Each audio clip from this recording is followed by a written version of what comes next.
Hello listeners and welcome to this week's episode of the Cult Vault. Today I have something different and I hope that it will be a refreshing change for some of the listeners who have requested interviews with people who decided to join their movements later in life rather than finding themselves born into or taken in by a family member. Today I talked to Chris, who was a member of Dahn Yoga, a yoga-based movement from Korea that encourages participants to drop all family, friends and responsibility and live for the movement of Dahn Yoga itself.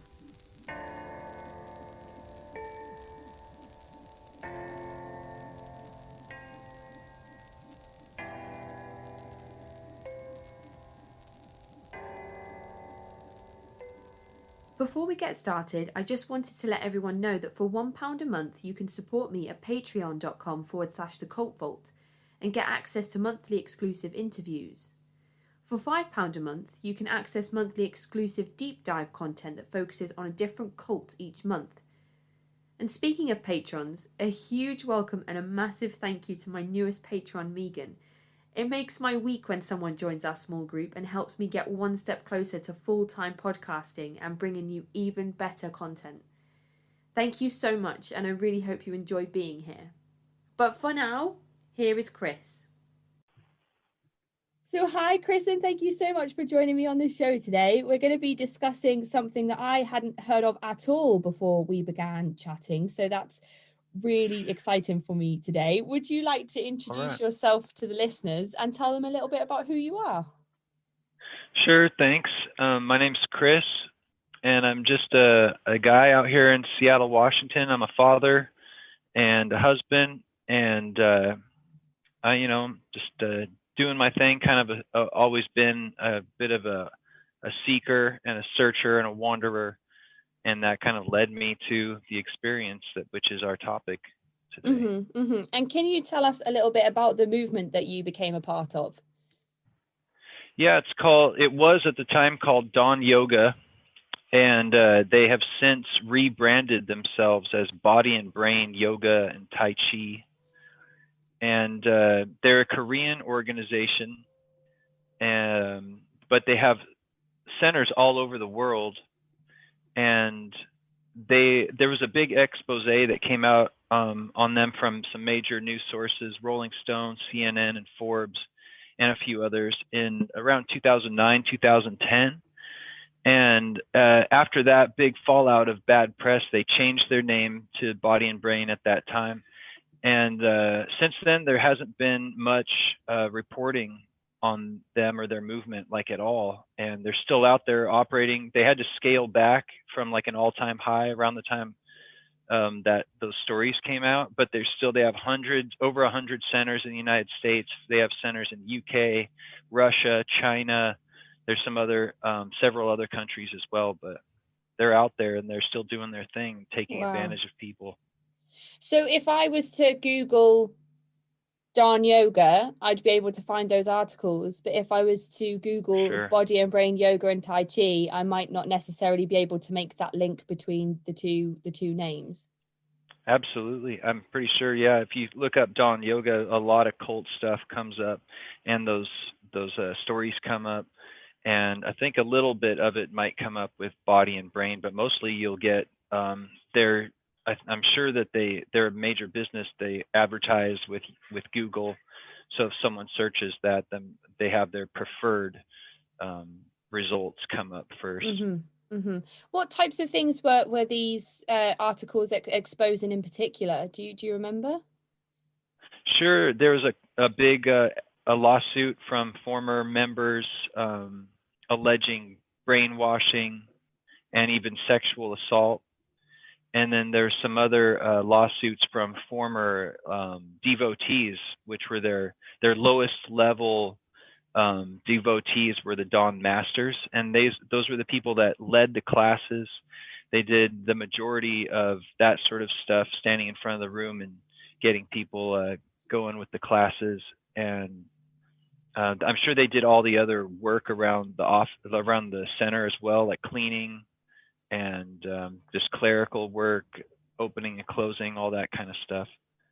Right. Okay. So and they had a lawsuit. The the former Dawn masters, a few of them sued and were alleging that, they were not paid, which they weren't. They're all volunteers, almost like monks in a way. Right. Okay. And they're completely under the control of the organization. They generally will live in like a small apartment with several other masters, and they're on duty all day. From the moment they wake up, they'll have their own personal prescribed like prayers and exercises that they have to do. And then there's probably, early morning, like 5 a.m. or something, they'll have some kind of group meeting that'll have prayers and exercises and maybe some just group news type stuff. And then they go and teach classes all day and then do the same thing at night. There's a meeting with the group at night, and then they go to bed and start it all over.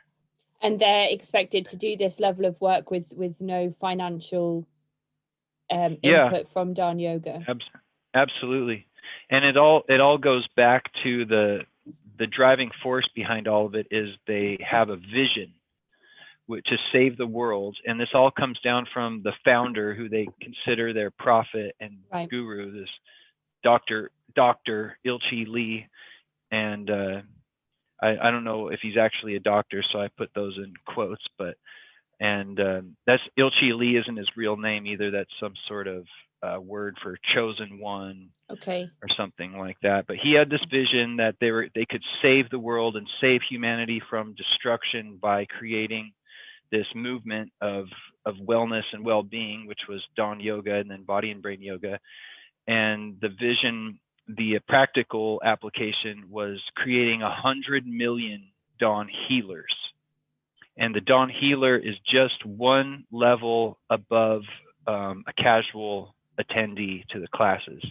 If you want to get more involved, you're like, I really love this.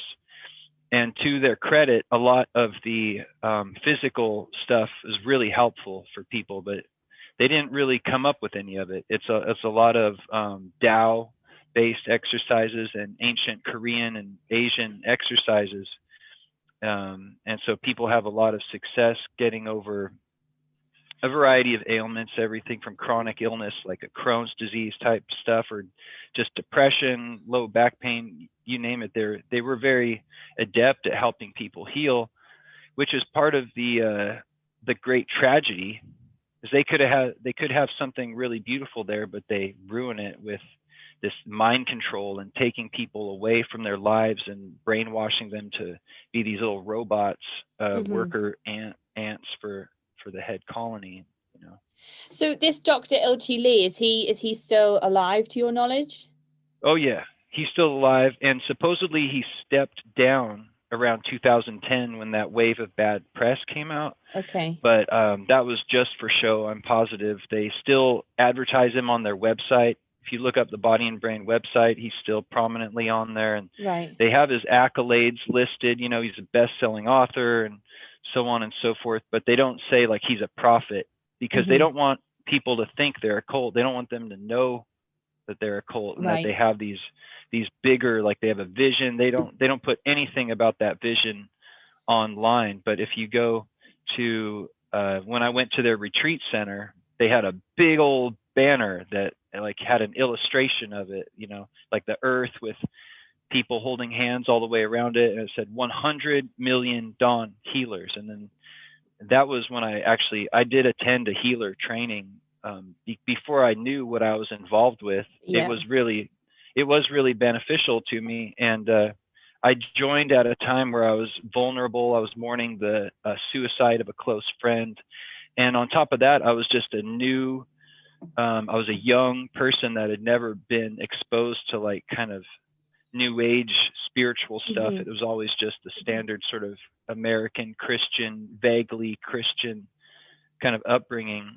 And when I found just sort of the new age spirituality stuff, it really called out to me. And I started doing yoga, and then I went looking for a new yoga studio when I moved, and they had their storefront, and it said yoga, meditation, Tai Chi.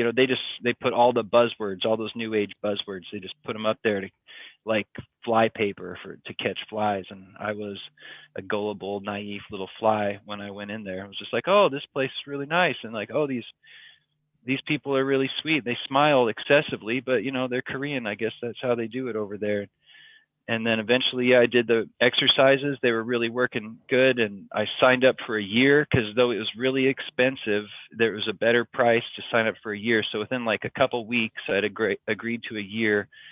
And then they said, we have this healer training thing, and you become a Dahn healer. And I was like, oh, right, let's do it. And then they say, oh, these other people are going, you want to go join with them? You go to Arizona. It's beautiful. We have our center there. It's called Mago Center, and you'll love it. And it was expensive. It was about $4,000. But I had the money. I could pay it off in chunks.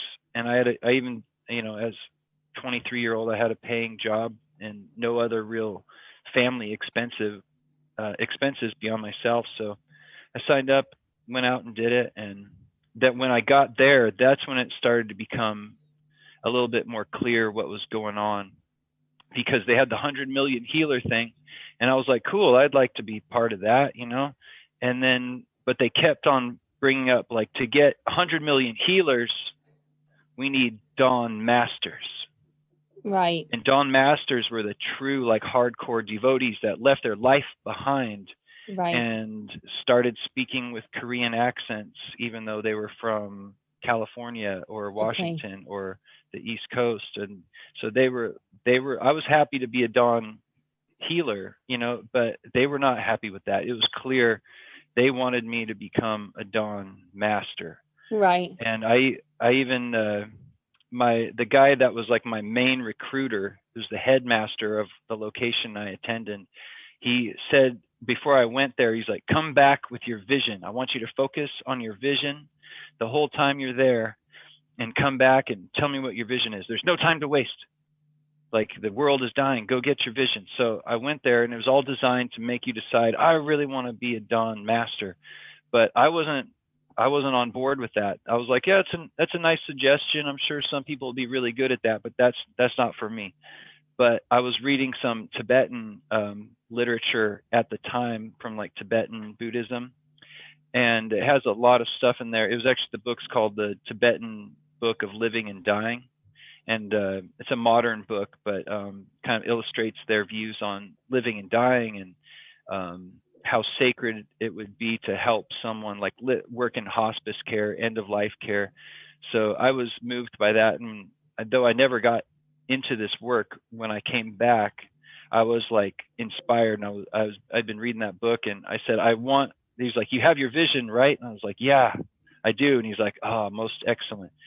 What is your vision? I said, I want to work with dying people. I want to help people that are dying. And he was like, what?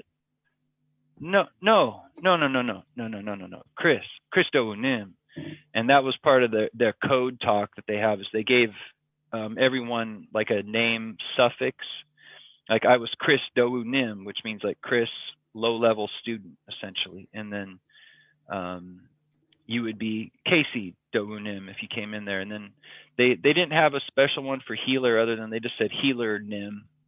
But then every level had a name, like the Dahn masters were Sabum Nim. So if I'd become a Dahn master, I would have been Chris Sabum Nim. And then the headmaster was Jiwanjang Nim, and so on and so forth. They had these Korean names, and that just helps people reimagine their identity when they're leaving their old life behind. Yeah, I know some movements, they tend to use like different colored shirts or different colored ties or wristbands and things to show the difference in kind of tiers or levels, so to speak. Yeah. So I suppose that these name changes, not only do they encourage you to leave your old identity behind and pick up a new identity, but they also show the difference in levels, which I suppose if you're a committed member of the community, you strive to gain the highest title possible, perhaps. For sure. And there was it was evident in the uniform. The higher up you got, the more fancy of a uniform you got. Right.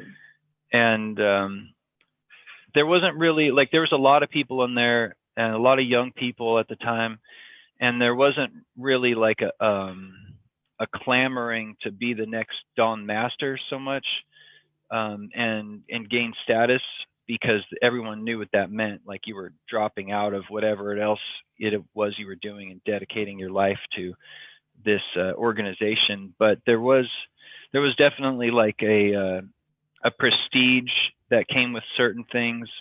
Like, I was very cooperative, even though I was still doing my own thing. I did a lot of things that to the organization looked like I was a really good candidate to become a Dawn Master. So they zeroed in on me. And that headmaster at my location sort of took me under his wing and gave me extra attention. And even like when he moved to a different location that was just a little bit further away, it was like 4 miles away. And the one I started at was like within walking distance. But when he moved, he asked if I would move with him, if I would still attend his classes. And people were like, wow, that's like, he invited you to his new studio, and yeah, wow, you should do it. You know, if like a headmaster's like, you know, giving you attention like that, people were kind of like, wow, man, you're lucky, or whatever. So it felt like a prestigious sort of little honor. And what year was this? About 2003, 2004, okay. The very end of 2003, beginning 2004. Okay. And so if the figurehead, if Dr. Ilchi Lee is still alive, as far as we know, this must be a relatively new movement in itself. If he's the visionary and he has put these practices in place, and it hasn't kind of been passed down to him from generations, then this must be. Do you have any idea roughly when Dahn Yoga actually started? Yeah, I believe he started doing his thing in the 80s. Okay. And he like first started leading little groups like in parks in the 80s, and then it grew. But I don't think they formed that specific company, Dahn Yoga, until the 90s, somewhere in the mid to late 90s. Mm-hmm. So but he had already kind of gained a movement. Yeah, you know? Something must have worked for between the 90s and 2010 to pick up that much traction and open centers around the world and have so many users. It's really successful on the surface level and at the beginner's level. If you go on Google and look up body and brain yoga and read reviews, it's like 99.9% positive reviews that people are getting good stuff out of it. And that's all well and good, but when they're taking advantage of people, and if you look just a little bit deeper into a Google search, you'll find people that they took tens of thousands of dollars from, took years of their life, took them away from their family, and just brainwashed them, took advantage of whatever their vulnerability was, and just molded them into their own gain. Yeah, you mentioned that you were sort of recovering from the loss and suicide of a close friend. But you also mentioned at the start of the episode that you were a seeker, a wanderer. You've always been the type of person, you know, who's always looking for something maybe a bit different, maybe a little bit extra. So those two things together sound like, you know, like ripe for indoctrination almost. You obviously are at a spiritual crisis with the loss of your friend. I can't even begin to imagine how difficult it is to even know how to move on from something or how to heal from something like that. But then if a group approaches you, all smiles, and as you said, perhaps this is the love bombing aspect of the movement. Love bombing is their number one tool at the low level. And then you're approached by them, and they tell you that, you know, they kind of infer that they have what you need to heal at that time. I could see why Absolutely. anybody in the world would be like, please help me, because I just can't feel this anymore. So Yeah. I, And I think you go, in sorry. our also in our society there's a lot of just secularism, a lack of spiritual acknowledgement.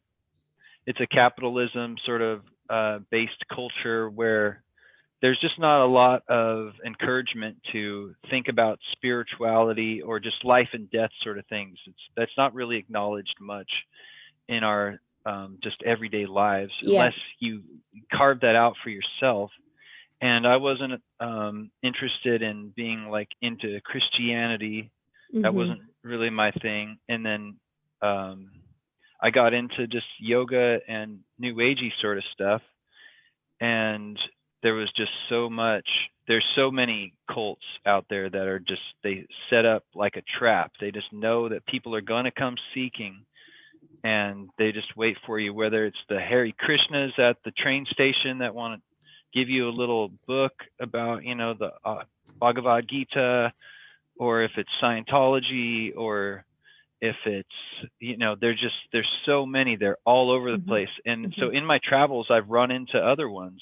I've seen friends fall into other ones, and it's just, they're just all over the place, man. Yeah, yeah. And it's interesting what you mentioned about how it on paper or in principle, as a casual member of Dahn Yoga, the benefits are huge. They are great. They do work for the most part for most participants.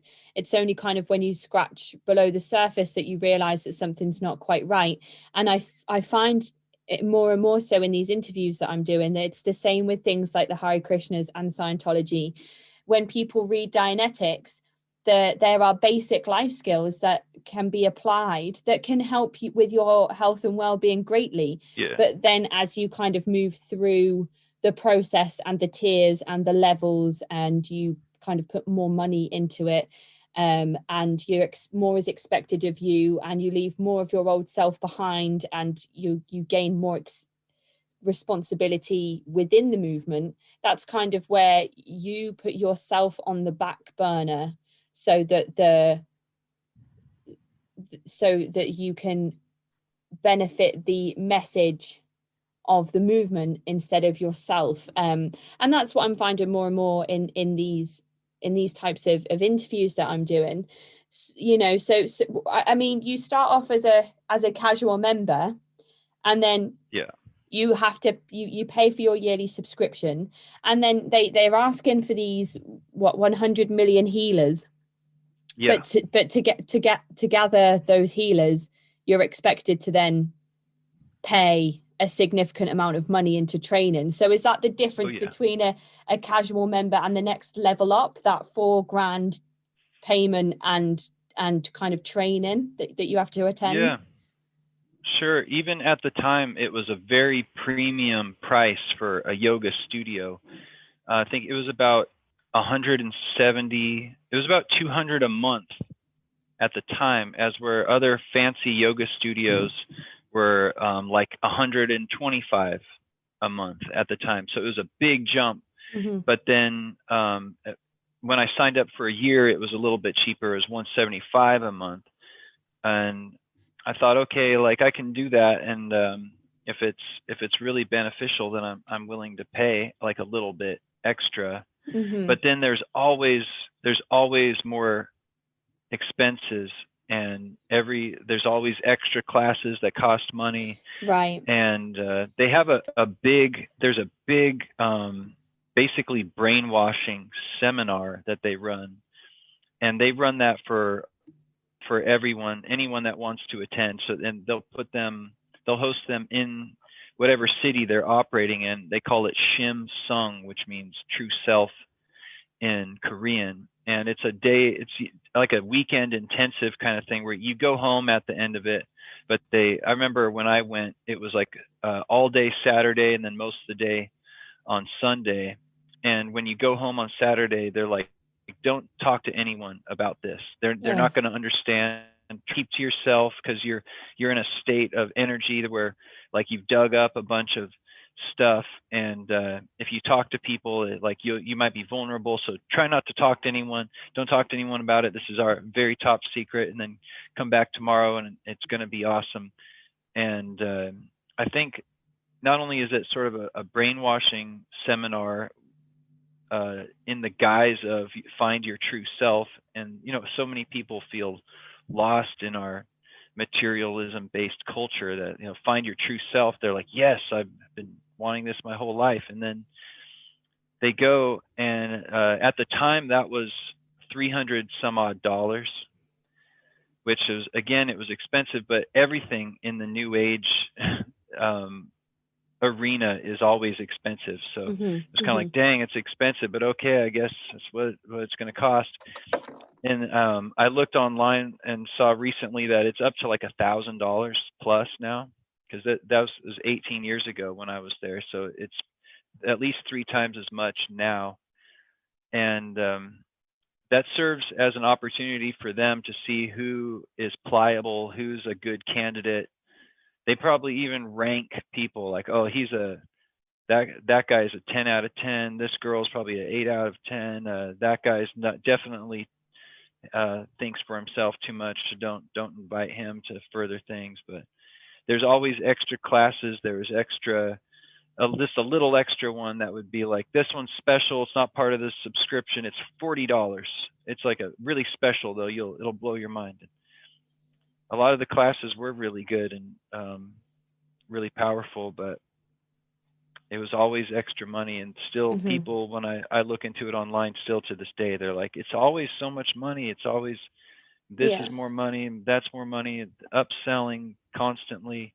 And then if you go to a retreat and you go off to their retreat center in Arizona, now you're talking thousands for sure. So you've mentioned that when you first joined, there were other studios or programs in the area that you could have joined for slightly less money or significantly less money.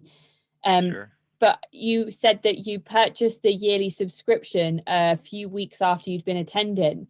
So is it because you'd already kind of become or felt accepted in that particular community that you chose to commit that yearly subscription to that particular group? It was so different and powerful. There was really powerful meditations that I went through, and like, for instance, anyone out there can really try this if they want, but like they would have a special class where you rubbed your hands together for like 45 minutes. And then at the end of that 45 minutes, you stop kind of abruptly and then sit down and meditate and do a Qigong exercise where you hold your hands about a foot apart and feel the energy.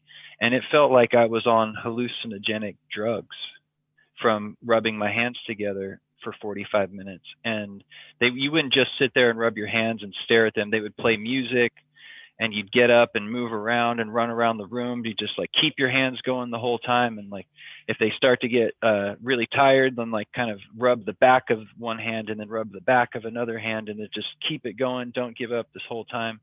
And then, they would kind of cool it down towards the end. Okay, we're slowing down. And then, but keep your hands going. And then they'd go silent. Like maybe the last 5 minutes is just silence and rubbing your hands, and then stop and feel your hands. And it was just like wob, wob, wob, wob, this incredible kind of feeling. So stuff like that, I was like, this is a really powerful, and it may be kind of weird and funky, and it's not as physically challenging as say like hot yoga, which I'd done before I'd gone in there, but it was just different and powerful. And it seemed like they did have like a bigger vision in mind other than just setting up a yoga studio and making money off of it. It seemed like they really did want to make just a different impact on the world. And also the Koreans, it was interesting to be around them. It was almost like traveling without going anywhere, because I was around all these Korean people, and they also really enforced the community aspect. Another thing that's like a great deficit in our society is a feeling of connection to community, and as a tribal species, that really leaves a void in most people's lives. So they make this community atmosphere. There's a lot of like group exercises, like when you start, and then there's a group like sharing circle at the end where everyone will go like, well, I felt this after the hand rubbing exercise. I felt that. And then they go around the circle, and that connects you to the group. Yeah. And that's can be a good thing, but they also exploit that to bring people into this group and make them feel like they have this community now that they can't leave, even if there's like red flags flying all over the place. Now this may be a person that was just isolated in their go to work, go to home, go to the store kind of life. Now they have like people that care about them, and they have a community that's not just based off of like just some club about cars or bird watching or other. Those are great passions, but it's not on a deeper level. So this is like a group where you talk about deeper level things, life and death, and what your struggles are, and existence, and making the world a better place. And it's a really powerful thing, that community aspect.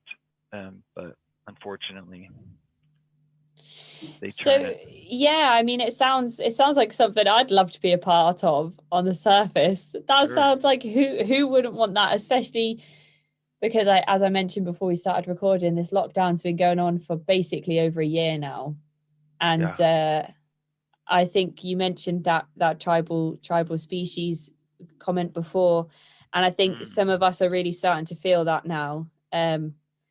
So I could see why it would be appealing and why you would give such a significant amount of money. But it's interesting that you mentioned that they would encourage you to go to weekend seminars and not talk about what you'd been involved in with anybody outside of that when you'd left for the night. And then you sign up for this $4,000 retreat in Arizona, where you're not going to have the opportunity to discuss the things that you're doing on the retreat with anybody outside of the retreat. And I know that that's the purpose of a yoga retreat, that you go and disconnect, from society. A lot of people go so that they can leave their phones and emails and technology behind and kind of reset and have that time sort of away from kind of bustling civilization, and to take a minute to kind of focus on themselves and center themselves and focus on their well-being. But when you've already been encouraged before you go to this retreat to not discuss what's happening in your seminars, to then go on the retreat, it kind of gives it a little bit more of a sinister feel, if that makes sense. Sure. Yeah, there was a lot of like people that were had some more healthy skepticism than I did. Actually, the first retreat I went on was within a month of joining. They had this retreat that was happening out at the retreat center in Arizona, and it was specifically for young people, which were their main target for recruitment to be masters. For one, young people are more naive. They have less attachments, like they're less likely to have a mortgage and be married and have kids and so forth. And they also have a ton of energy, and which is going to be required to work, from early in the morning to well after evening every single day. And I remember going to that retreat out there, and there was a handful of people that were just not, like, you could tell, I could see in their faces that they were like, this is creepy, like the founder showed up there, and he was like the guest of honor. And there was one evening where they had us all in their main sort of lecture hall on the grounds there, and they were like, we're going to meet Ilchi Lee tonight. We're going to meet him. And they're saying this through a microphone, and there's a few hundred people in the auditorium. They get everyone whipped up into a frenzy because there's already a bunch of true believers in there. And it looks like Beatlemania, it's like people are screaming like, oh my God, he's going to be here. And then other people that are new, like myself, I was just kind of like, okay, like, all right, whatever you say, man. If they're like, get hyped, I'd just kind of play along and be like, woo, all right, like, all right, man.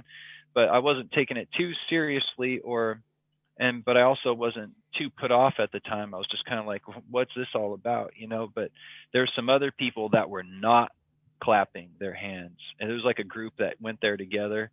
And they were from Seattle, where I'm from and where I'm at right now, and I saw them because we ran in similar circles. So there was one of them in particular I saw when I got back, and I saw him at like a house where there's other friends, and I was like, "Oh, you were at that Dahn Yoga retreat?" And he was like, "Yeah, fuck that. That was a fucking cult. Like, god damn, that was creepy." And I was like, "Oh, I don't know if they're a cult. Maybe they have an organization, and it's sort of semi-spiritual. I don't think that necessarily makes them a cult, but I understand, that it is odd and a little strange and so forth. But those guys knew right away." And I think that's interesting as well, because if some of those members in that group together had attended separately, there could have been the opportunity that they might have seen it differently, because there's always strength in numbers, isn't there? So if there's 5 or 6 people who think it's strange, you have more chance of being able to hold on to that seed of doubt than if it was just you on your own and everyone's being swept up into this kind of frenzy when this doctor arrives, and it's just you on your own. And then you're thinking, well, actually, if everybody else thinks this is so amazing and everybody else is so excited, maybe I'm the one that's doing something wrong or thinking about this in the wrong way. So I suppose that they were quite lucky in one aspect, that they were all together and had that kind of same train of thought. So do you have any idea in total how much money you spent whilst you were part of this movement overall? Oh, it was probably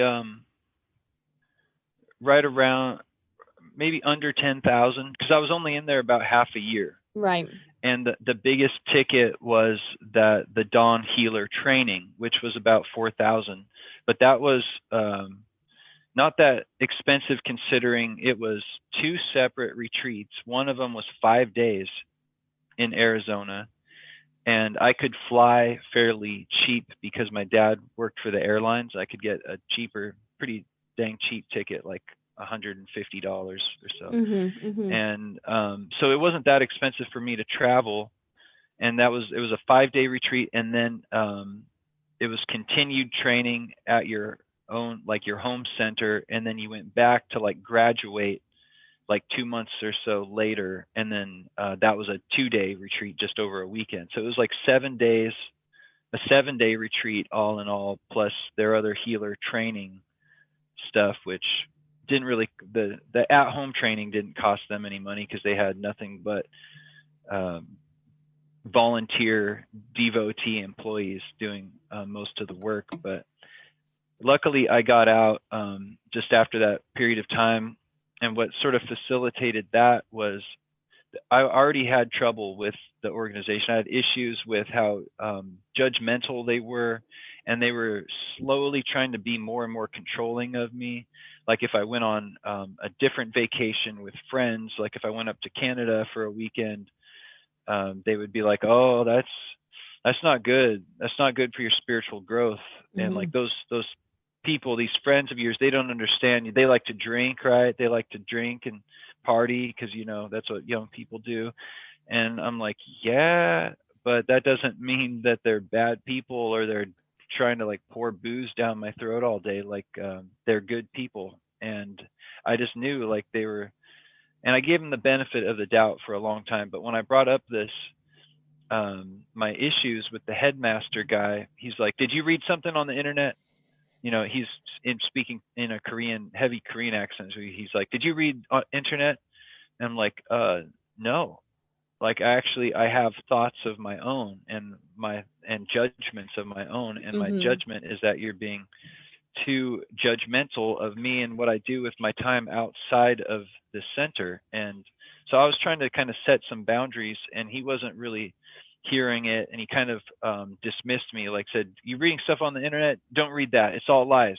It's just people that are trying to, it's evilness, or, you know, people are trying to tear down the vision and so forth. And I was like, oh, okay, you know, and he was like, okay, I have to go, and we'll talk later.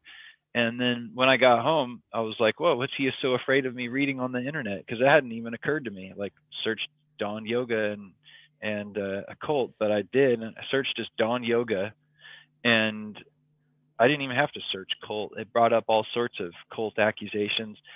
And when I read some of what people had to say, it was like the exact same experience that I had, the way that they lure you in with this like yoga and stuff. And it has basically nothing to do with yoga as in yoga from India.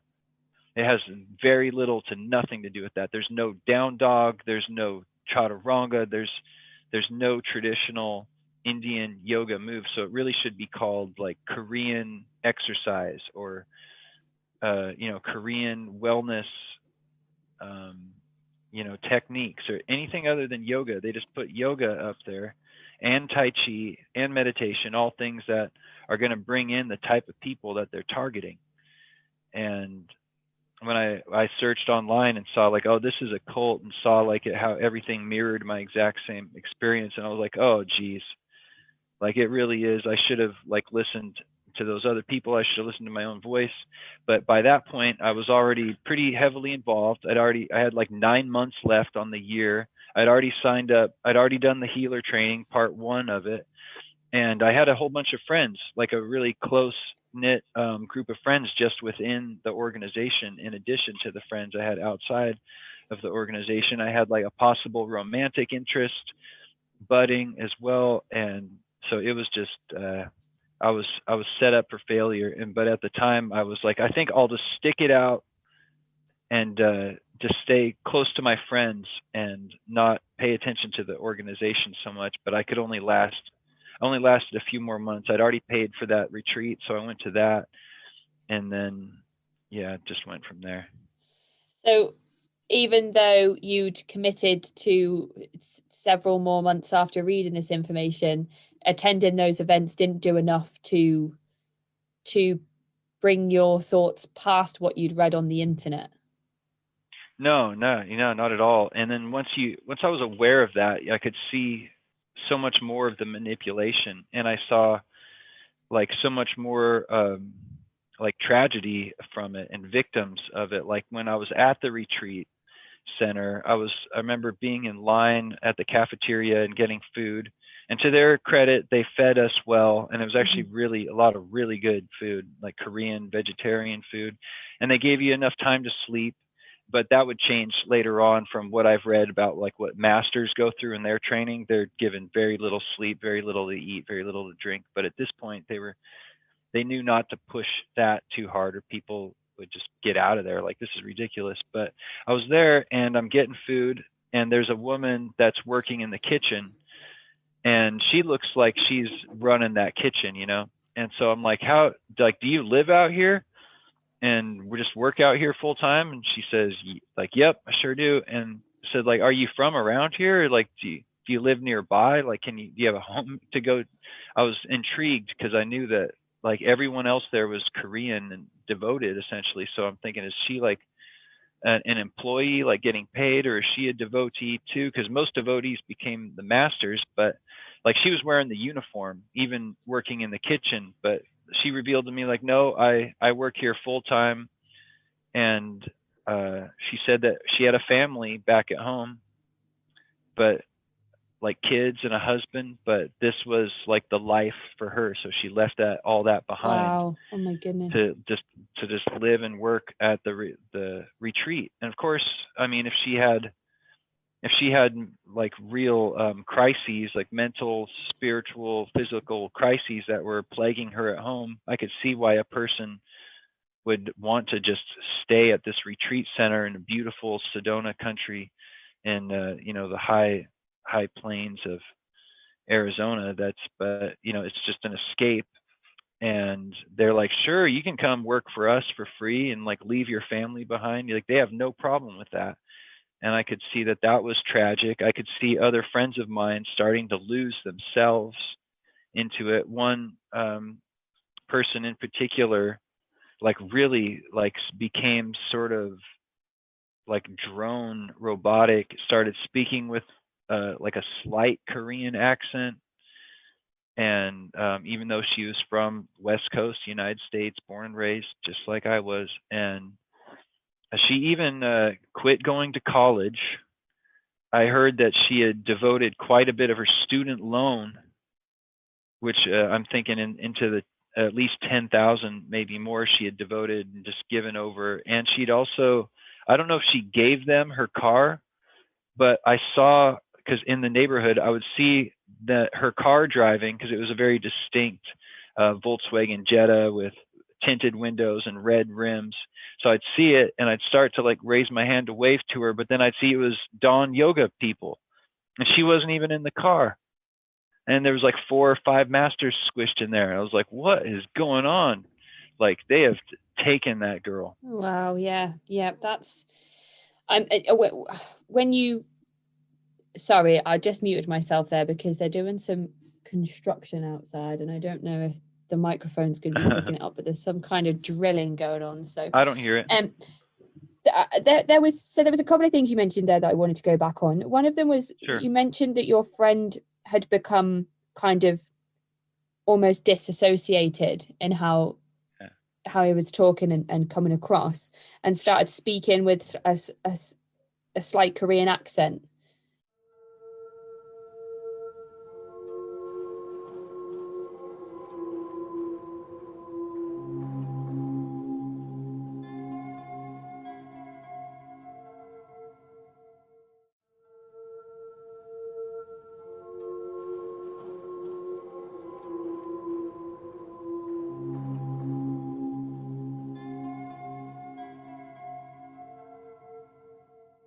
So where do you think the disassociation comes from? You mentioned specific poses and exercises that would be prescribed to you individually. Sure. Do you think it comes from that, or how does somebody go from kind of having this level of consciousness that you have, where you're looking around and seeing things that aren't quite right, to this almost detached state where you're kind of just Dahn Yoga and that's all that there seems to be? I don't know what it takes, like what kind of person is more vulnerable to it. I mean, maybe I would have been more vulnerable to that level of dissociation and brainwashing if I had just been more vulnerable for whatever reason. And I don't know if my friend was vulnerable, or I can't really judge what made her susceptible to that. But I'm guessing that it starts as just going to class, and then you're going, like 3 days a week, and then they want you to come more, and it's rewarding. So you start going more. Maybe you go every single day if you can make it every single day, and then it becomes more like twice a day. And then they start, like they did this with me, they started inviting me to like staff only type of meetings, which was another sort of prestige type thing, where other people are like, oh, what, you got to go to that, where it was like a special, like for instance, on a weekend, on an early morning, they had this thing that was called 1,000 bows, or maybe it was 300 bows. And they had this sort of sun salutation style bow exercise, which was pretty simple. You just sort of like reach your hands over your head, do a bow, get all the way down on the floor, like prostration, turn your palms up towards the sky, put them back down on the floor, and then stand back up and do that again. And I believe that the one I went to was 300, which took a long time. It was like an hour and a half, 2 hours, something like that. And again, a powerful exercise. And I've seen similar stuff in like Kundalini yoga, where you just do this repetitive exercise. It's fairly simple, but it starts to get really hard after you've done that for 20 minutes. Then it gets really hard after 30 minutes. And then by like 45 minutes, you're just like, what is even going on? I don't even know. And by an hour, you're in a trance. So that was really powerful. And the one I went to was not for just regular members. And that one didn't cost me any money, extra money. but it was all like the employees and devotees from the area, from the Seattle area. They all converged on one of the centers that was like one of the bigger, nicer ones, and we all did that in the morning. And it was like me and like maybe 5 other people were not full on devotees, but they definitely were focusing on us. And like I remember there was one, I think it was at that occasion, one of the other masters found me that I'd never met before. He was from a different location. He was like, "Oh, you are Christo Nim." Like, "Oh, Ryan Jiwanjeng Nim talks about you all the time. He's talk about you, and he's so proud of you and your growth." And so that was like flattering at the time. Like, "Oh, that's really sweet. I appreciate that." But clearly, they're getting the headmasters are getting together privately and talking about how their recruitments are going. I'm assuming with 99% assumption and confidence in that assumption that the headmasters have quotas that they have to meet. Like they got to bring in one new master a month or 2 masters a month, something that's going to be really hard to achieve. And hence they have this sort of sense of desperation. And that would explain, like when I came back from the healer training and my headmaster was like, "Oh, you're going to become a Dahn master, right?" I was like, "Oh, no, I want to work with dying people." He's like, "What? No, dying people? No." So I just wanted to quickly go back there and say that I just apologize. I thought when you talked about your friend in the disassociated state and your friend given all the money, I thought they were 2 different people, but now I've realized they're the same person. Sure, but I mean, giving up a ton of money was very common in there. Right. So it was a woman and not a man. I was saying he and him. Oh yeah. And you were saying she. Oh, so I just apologize. But it applies. I knew men that were in there that gave up well over $10,000. There was a close friend of mine. He ended up being involved for 3 years. He even went to Korea with a group for a long time, and he was in Korea with the group when a lot of the alleged sexual abuse happened. Like he was in the sort of a small group of people that were privileged to be like in the main headquarters and close to Ilchi Lee. And right. I know that guy, he devoted probably $15,000 in that first year. So over 3 years, I'm sure he gave up tens of thousands.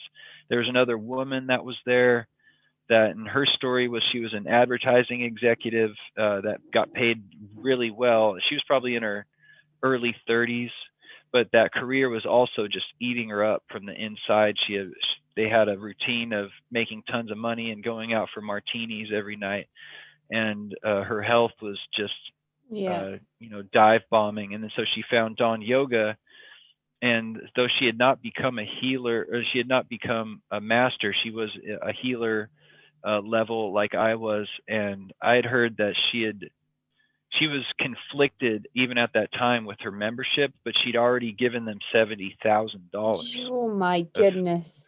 Of 2003 money. So that's, I mean, that's probably what, doubled by this time? I don't know. Sure. But that's, I mean, you hear so much with these types of movements that, I did an interview way back now with a woman who went to a place called Zendik Farm. And she signed over a load of money.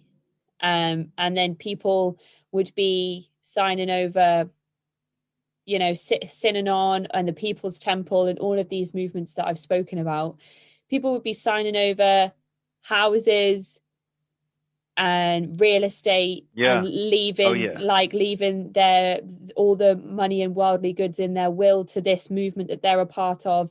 So that sounds like that's the type of thing that's also encouraged or was encouraged in this movement when you were a part of it, for your friend to not only donate that much of her money but also her car to just have this. Like, that's something that I've always found really, I suppose, and speaking And speaking to the people that have themselves made these types of donations or payments to these movements, they hope in some way it will set them in good stead and in good light with people that are higher up in the movement. So I suppose there's that, you know, there's that could be a reason why you might feel inclined to, well, yeah, I think do that. Within the Dahn Yoga frame, you would think that you were helping save the world. Yep. And you've already said, you know, you want to around. help people that aren't well, people who are living in hospices, people who are dying and in bad health. So for them to come to you with a message saying, let's heal the world, I mean... it was about let's give all our power in the world to Dr. Ilchi Lee. Is really what it boiled down to. But they went back to the vision on everything, and they used that as the main guiding thing. Like if you have questions, focus on vision. If you have doubts, focus on vision.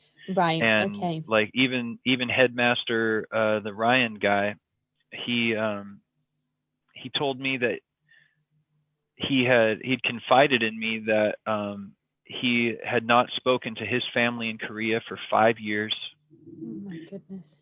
And that it was hard, and he cried, lots of tears, but he had the vision, and he always went back to the vision of Dr. Ilchi Lee and the guidance of Dr. Ilchi Lee. And this vision that we're going to save the world is so much more important than his drama with his family back home, you know. And so that was him telling me, you know, like, because there was times I couldn't make it to something because I needed to have dinner with my mom and my brother, who I had not seen enough of because I spent all my time with these yoga people. And they're like, oh, you shouldn't, those people don't understand. And like, that's your biological family. This is your spiritual family. Those people won't understand like what you're doing because they are not aware of the vision. And like, you believe in the vision, right?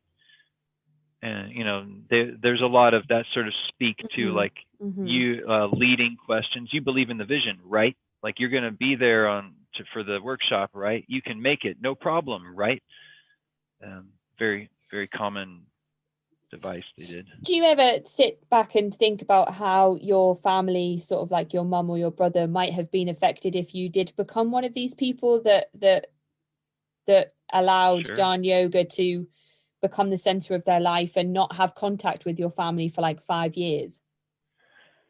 For sure. I mean, I probably would have stayed in contact with my family, and they would have allowed me to do what I was going to do, but they would have surely, like they did with everyone, they would take a master that was devoted, and they would send them to a different part of the country or even a different part of the world, like Korea. Like that group of people I was friends with they all went there for 3 years, like on part of a program, quote unquote. But my mom, it would have stolen time. My mom has since passed away, and it definitely would have stolen time that we got to spend together if I disappeared into that movement for years at a time. And you mentioned before about the kind of the vision, going back to the vision, and I've written here about the Hare Krishnas because you brought them up towards the start of the episode, and then we've talked a little bit about sort of different poses and different workshops you attend where you do the same movement over and over and you almost become sort of in a trance. And that's very similar to what I've read or what I understand about the Hare Krishnas with the chanting and the beads and kind of chanting over and over and over again for hours a day. And you're encouraged, you know, if your faith is kind of, if you're having doubts or you're not 100% sold on the idea of kind of the Hare Krishna principles, you're encouraged to go and chant for this, chant for that, chant for well-being, chant for karma. So a lot of people that practice that kind of explain and talk about how they end up in a trance-like state as well. And I feel like that makes you very susceptible to other people's ideas, and I feel that's quite dangerous in a way.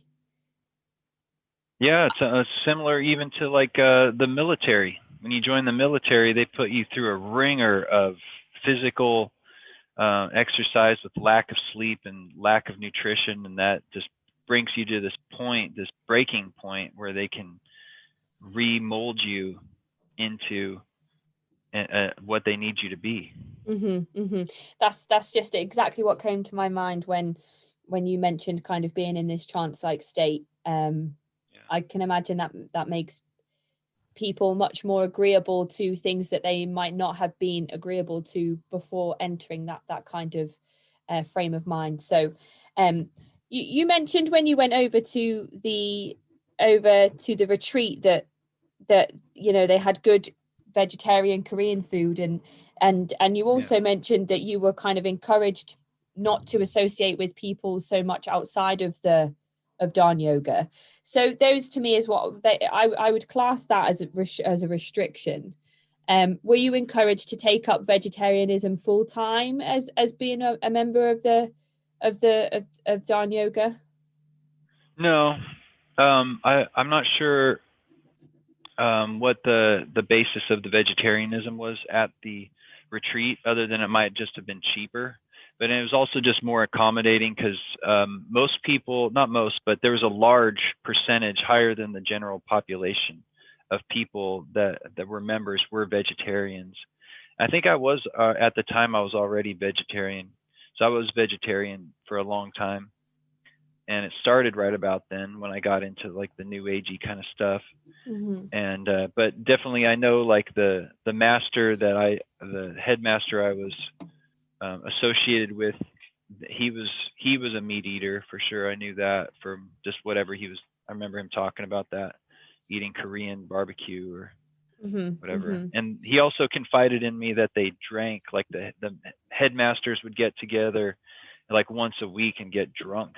Right. And I think he was trying to tell me that so that I would, and he's not supposed to tell people that, but I think he took a little gamble there so that I would think that, oh, it's not all just monastic life. Like you have some fun too. Like once a week they get together and get drunk. But I'm guessing that's headmasters only. That was not going to be the low level Dawn masters, which I know that they controlled them fully, and that those were the people that had the glazed look and zombified look in their eyes, and they all kind of would take on the same haircut, the same pattern of speech.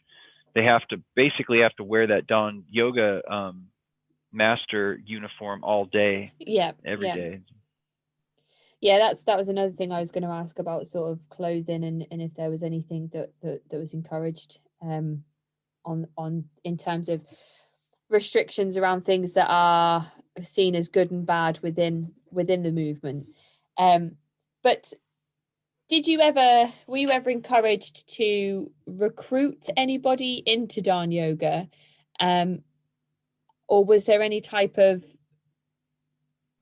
that's definitely what I'm trying to say. Yeah. Were you ever encouraged to bring anybody into Dahn Yoga, to recruit them, and how would that be kind of proposed to you to do that? Not really. Though I think they did have like a bring a friend day, was like on the weekend or something like that. So they didn't really pressure you to bring people in, though there was they had this big seminar one weekend. It was called the Brain Respiration Festival.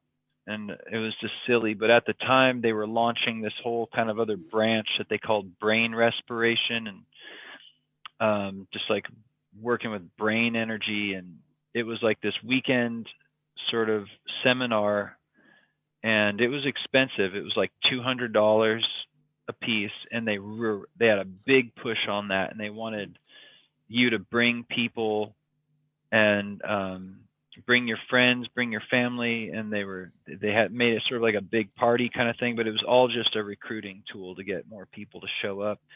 And I talked sort of in good faith at the time. I was like, okay, like you asked me to, I'll bring it up. I'm not going to push anybody to come to this thing, but I brought it up with my immediate friends, and they were like, oh, maybe, how much is it?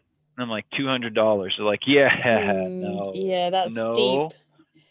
And so they shot themselves in the foot there, where they obviously had tons of cash. Like their centers were nice, but especially that retreat center in Arizona was extremely nice. A really not luxury for the casual user, and definitely not for their devoted employees, but definitely there's a luxury residence on the premises for Ilchi Lee. And it was just a really well, like, when a place has plenty of money, and like just the hall, the main meeting hall, lecture hall, was a very nice facility with air conditioning. And I'm guessing it was so in the middle of nowhere, they were probably running on generator power, and a place that big would probably be hundreds and hundreds of dollars per day just in diesel fuel to run like a diesel generator. And so that was the only real recruiting that they were a little bit pushy about. And I didn't even go to that thing because I had to work on the weekends, and I'd already used up all my other vacation leave for the other stuff. So they were really pushy and kind of beside themselves that I wasn't going to make it to this thing that was obviously a major point of emphasis at that time for the organization. They're like, "Oh, you have to go." And I'd be like, "I can't, I'm working." And they're like, "Oh, you have to get off work." "I can't, I've already used up all my leave time to be at these other retreats that we already did." And they're like, "Oh, you must go." And everything short of asking me to call in sick, they were just like, "You got to be there. You must be there." They weren't hearing it, but I didn't go, couldn't make it. So that kind of pressure, though, I see why it's easier for some people who just kind of quit their jobs so that they can just kind of do this full time without the pressure of kind of being well, told. Another big thing of how they got masters to devote was you could basically start a credit with them that, like, okay, I'm going to do this training. It's $5,000. Just put it on my tab. Okay, that was really amazing. Would you like to do this other training? Well, this one's a little bit more expensive. It's $13,000. And then pretty soon you might owe the organization, and you've signed contracts. They make sure to have their paperwork in order. You might have signed contracts for tens of thousands of dollars. And then they say, when you become a Dahn master, like, all that goes away. Mm-hmm. So you've got this debt hanging over your head, and they go, you become a Dahn master, and poof, it's gone. And so just another major tool to get people to turn it all over for them.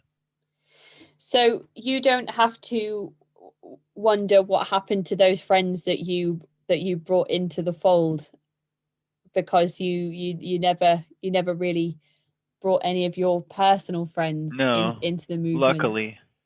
Luckily. Yeah, it's just interesting that sometimes I speak to people and they're like, "Well, I did bring one or two people in." Oh man, that would be devastating. Like, did you watch the NXIVM documentary? I did, yeah. Which one? The Seduced. There's like a couple. I watched them all. I consume cult stuff. Ever since I was involved with them, I've been very interested and borderline obsessed with not just cult stuff, but mind control techniques. And that girl, that there was the famous actress, right? And she got her daughter involved. Yes, yeah. And then her daughter was one of the most deeply abused and brainwashed people in there. It's like, oh my God, she brought her daughter in there. One of my great fears is that, like, one of my kids someday would join a cult and I would lose them. A way that's like just a deep fear that arose at some point. Like, oh my God, what if this happens to one of my kids down the road? And so if I was the one that invited them, good God, that would be absolutely devastating on so many levels.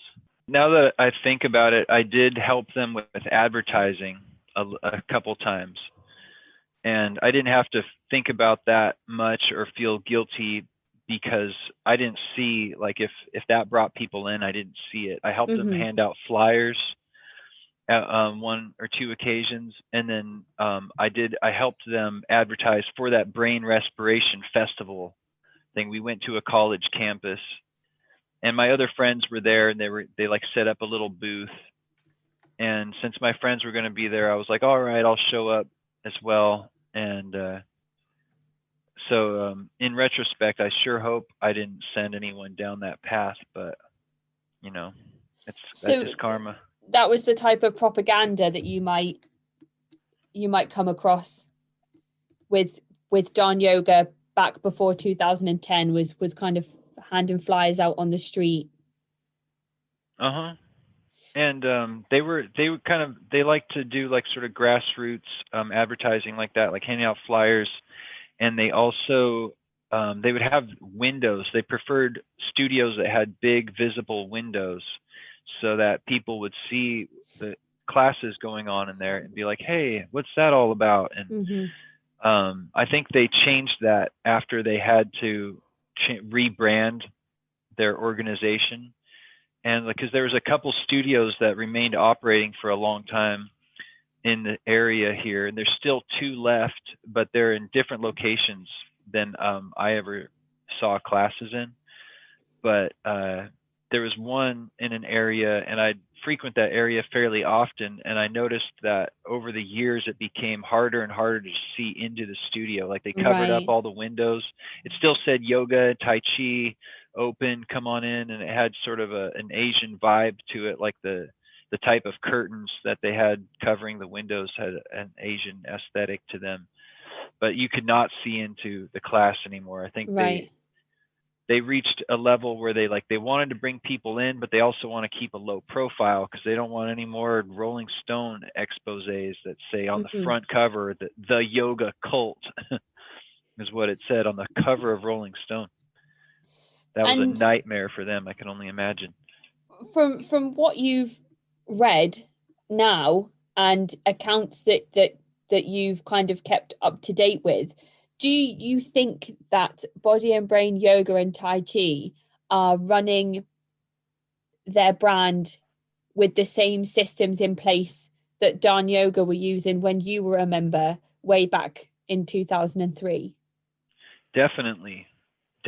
I know like from searching online, there's a lot of the same like higher up masters, which are like these masters that they consider their masters and like they're master indoctrinators, or they're just like high level instructors. And a lot of them came from very prestigious positions in Korea. Like they were professors at very prestigious universities in Korea.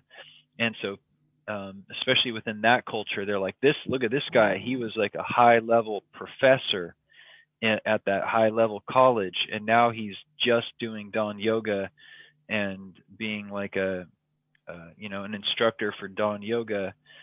And I can see online too that the main complaints are still there: the pushiness, the high pressure sales techniques, the incessant like upselling of expensive things. And like I read one negative review recently that was saying like, I went in there a few times and it was okay, but every time I went there, they were trying to sell me on another class. Like I just want to go to yoga and go home. I don't want every time I go in there to try to get me to go to this other class that costs $100 and so on and so forth. And actually, I did a different podcast last year talking about this same subject, and a woman on the other side of the country from me saw that podcast and sent me a message that just said, thank you so much for talking about this. I was just about to give Body and Brain Yoga like several $100s for training that I can't really afford, but I have these problems and they're telling me that this is going to fix my depression. It's going to fix my depression, or like my chronic pain. It's going to fix my problems. And she said that they were really pushy, including like contacting her on like off hours, like weekends, on the evening, like a weekend, like as she's about to go to bed, she gets a message from the headmaster that's saying like, have you made a decision? Are you going to go and do it? And she's just like, geez, this is really pushy. And she also mentioned the American masters speaking with a Korean accent. so that is still a phenomenon that is taking place 18 years later. So in terms of the rebranding of the movement itself, it literally just sounds like there's been a name change and that's it. Yeah. And obviously trying to keep a lower profile. And obviously Ilchi Lee's still involved.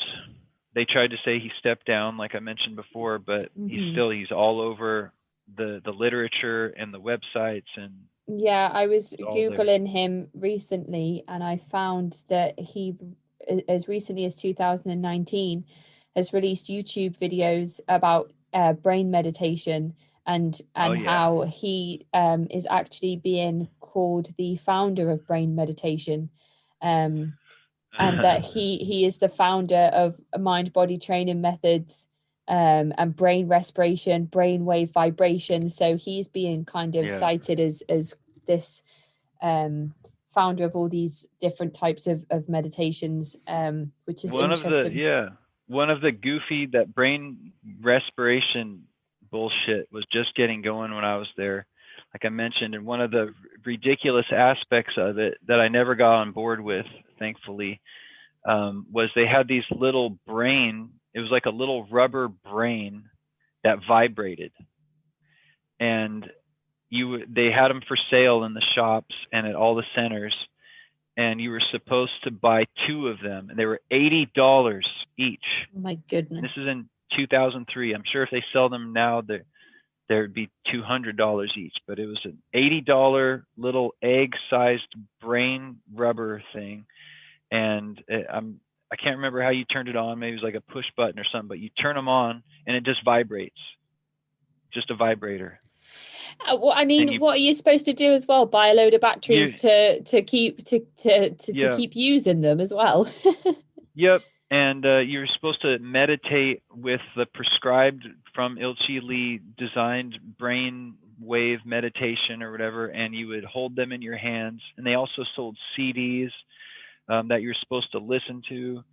And I never got into all that. I was like, I don't want to buy a device that's like required for me to meditate. I was immediately like, no, I'm not doing that. Maybe if it was, like what it actually cost, like $5, I might have given it a try, but they were $80 a piece.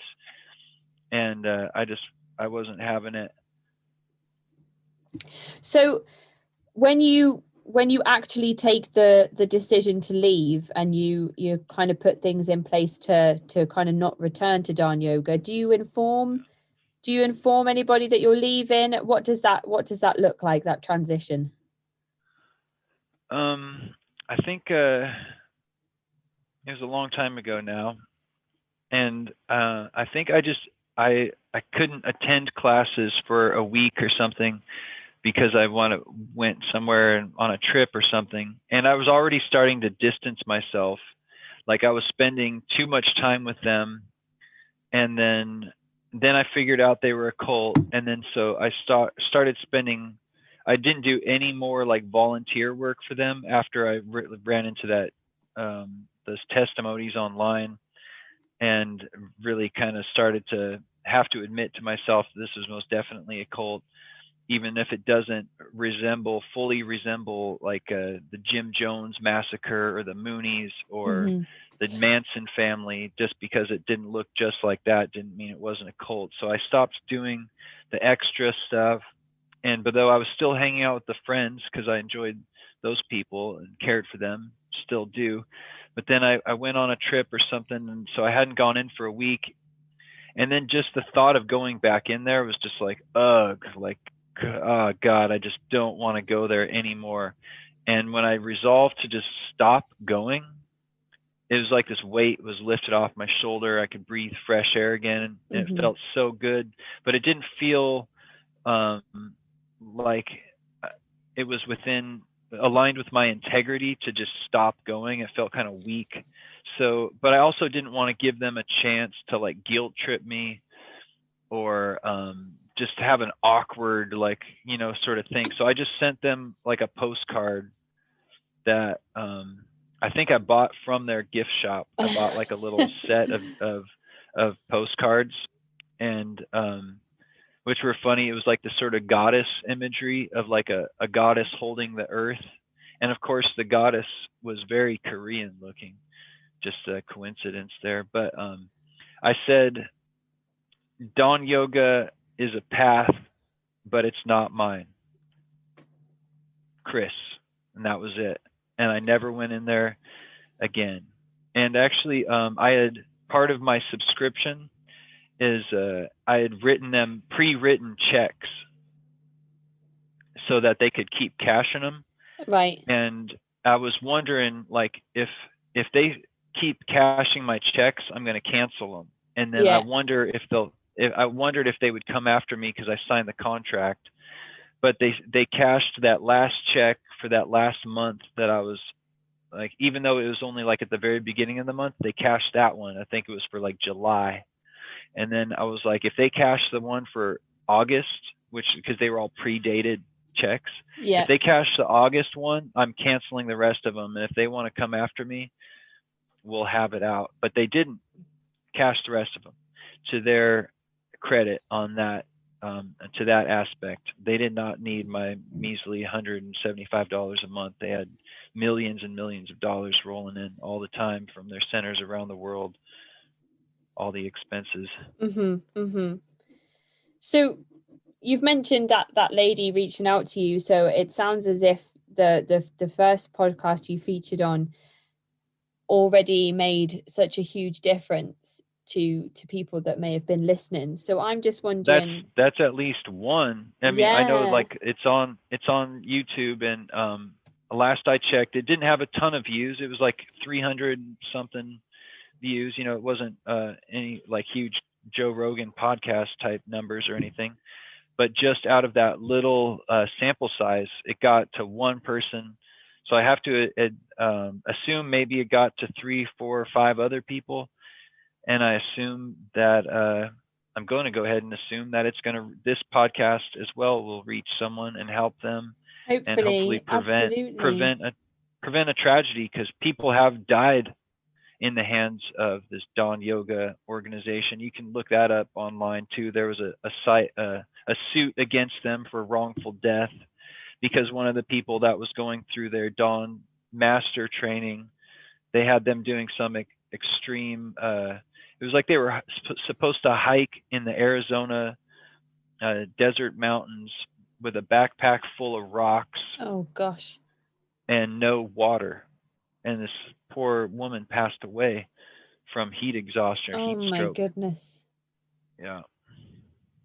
So, I mean, the listener base here is not too high itself, but there could be people listening. I've just interviewed somebody who spoke to me about his experience in Shinchunji, which is a movement which sounds in some aspects a little bit similar to this one, in terms of it being sort of Korean based and Korean community at the forefront of the movement and things like that. So even if it's not people particularly or specifically from this movement, I imagine there'll be others who will recognize the signs or red flags and say to themselves, you know, oh, maybe it's time for me to take a step back too. So I just wanted to ask before I hand it over to you and ask if you think we've missed anything, what advice you would give to people who are maybe thinking about taking that step back.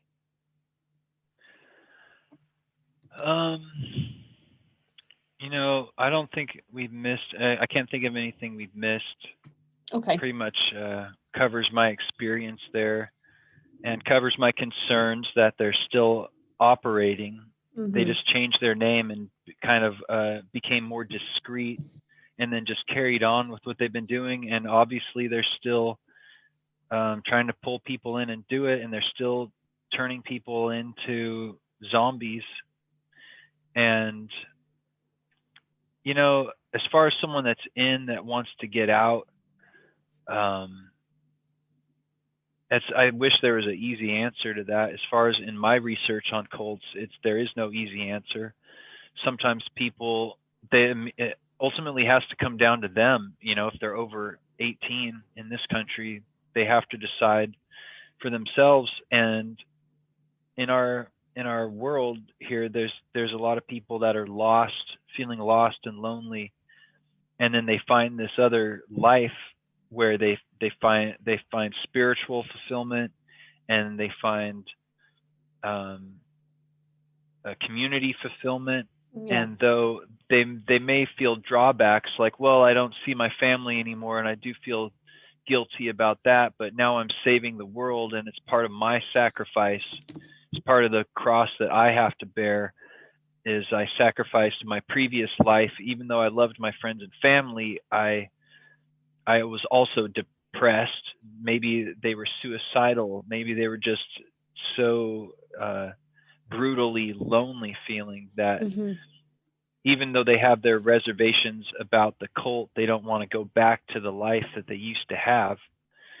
So I would just encourage anyone in that situation to believe that you can create a better life for yourself. You don't have to go back to your old life, and you don't have to remain in a cult either, where you have no autonomy and you have no individuality.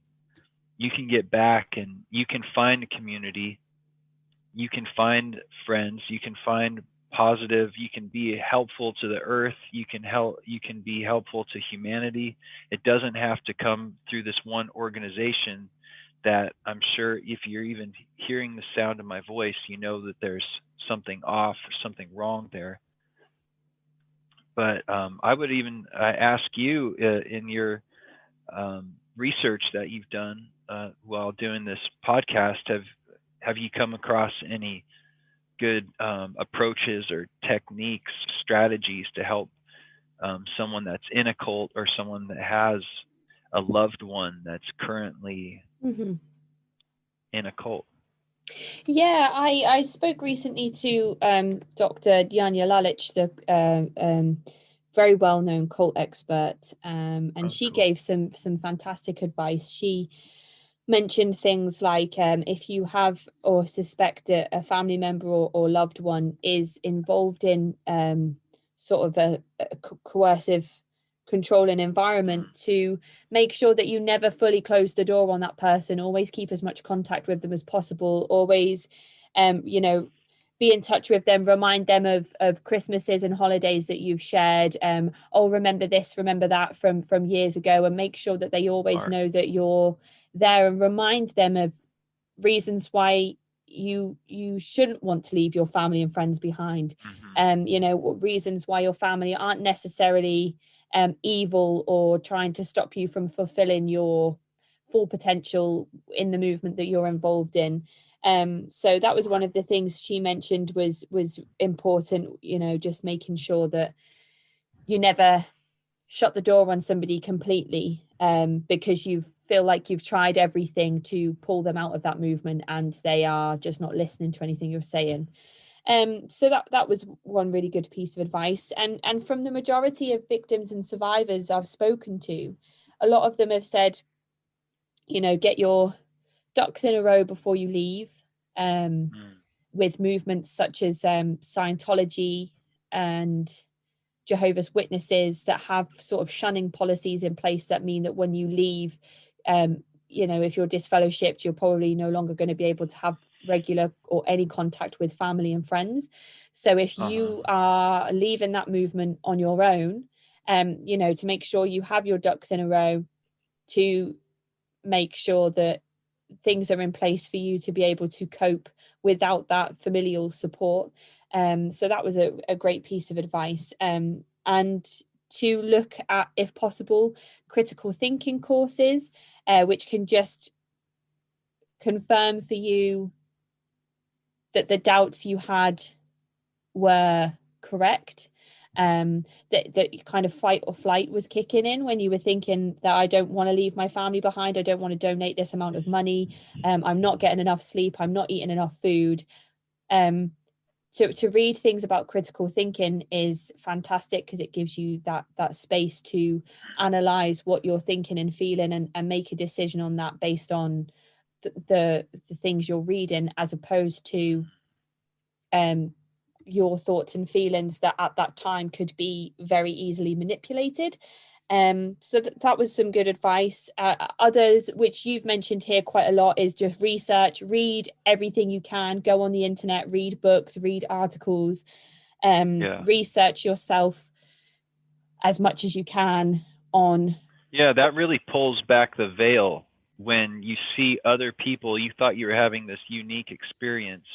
For instance, what their script for bringing in new people was, like what I did. I saw the storefront, said yoga, tai chi, meditation, went in there, and there was a young lady, and she was very happy to see me. She smiled, looked me right in the eye, and this was all by design. They instructed her to do this, and they instruct all of them to behave this way, where they really shower you with the love bombing aspect. And then they say, you're like, okay, when do I come to class? And they're like, okay, we do things a little different. Before you come to class, you meet with the headmaster, and then you will set up a time for you to meet privately with our headmaster. And they kind of give them this gravitas and this prestige, like, oh, yeah, the headmaster. And then, so like, okay, Tuesday at 1:30, I'll meet with the headmaster. And you walk in there, and they sort of, with more of the gravitas and whatnot, you walk in, and like the lower master will lead you to like the office where the headmaster is, and he's in there.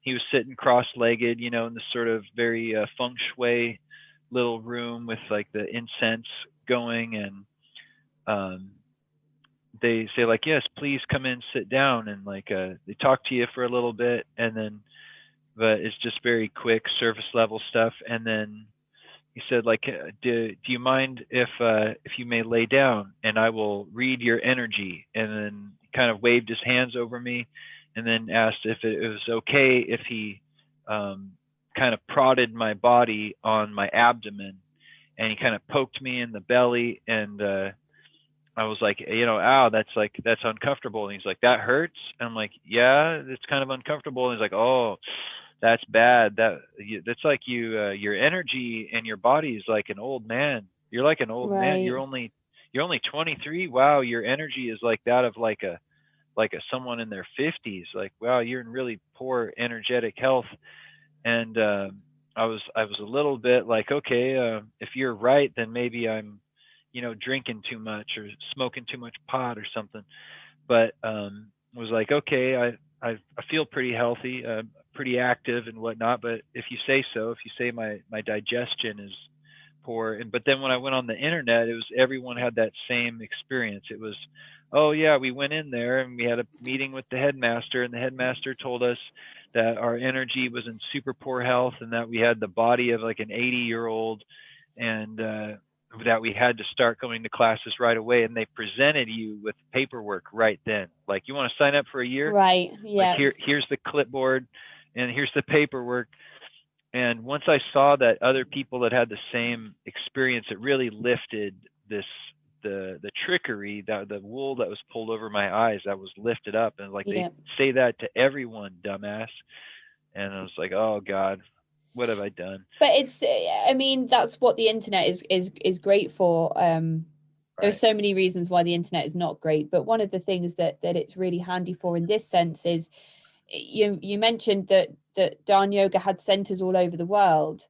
If it wasn't for the internet, me and you wouldn't be able to be having this conversation right now. So I wouldn't be able to go online and read your experience all the way over in America about the things that you've experienced, and vice versa. You could read an article from somebody over here in the UK and be like, oh my goodness, they've had exactly the same experience, and they're all the way on like the other side of the world. So that's another reason that the internet's really handy. That's why I always talk about Reddit and the subreddits that exist in terms of support for people that leave these groups. And the last piece of advice really that comes up quite a lot in these interviews is to access therapy if possible. It's not for everybody. It's not accessible for everybody. Some people manage with family support and reading things up and self-help techniques.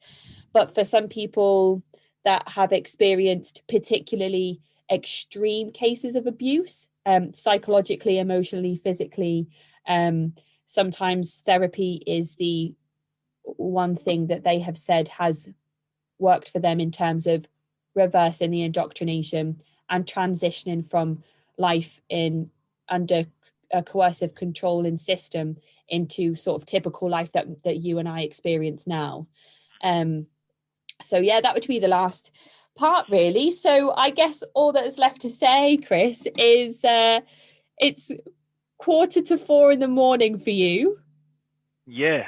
So it's extremely late, and I know that you work the night shift, so it's not too much of a big deal. But I was so surprised when you said let's talk at this time, and I was, are you sure? Because that's like 2 a.m. So I really appreciate you taking time out of your evening to speak with me today, for giving me all of these experiences and hopefully allowing others to listen to your stories and take from that what they need to, even if it's just a simple piece of research on the internet that manages to get them to take a step back, or people who like yourself have been away from these movements for years and years but can sit there and listen and reflect and say, I remember all of these things very well, and they're very similar to what I experienced. So I can't tell you how appreciative I am for your time, for just you to sit here and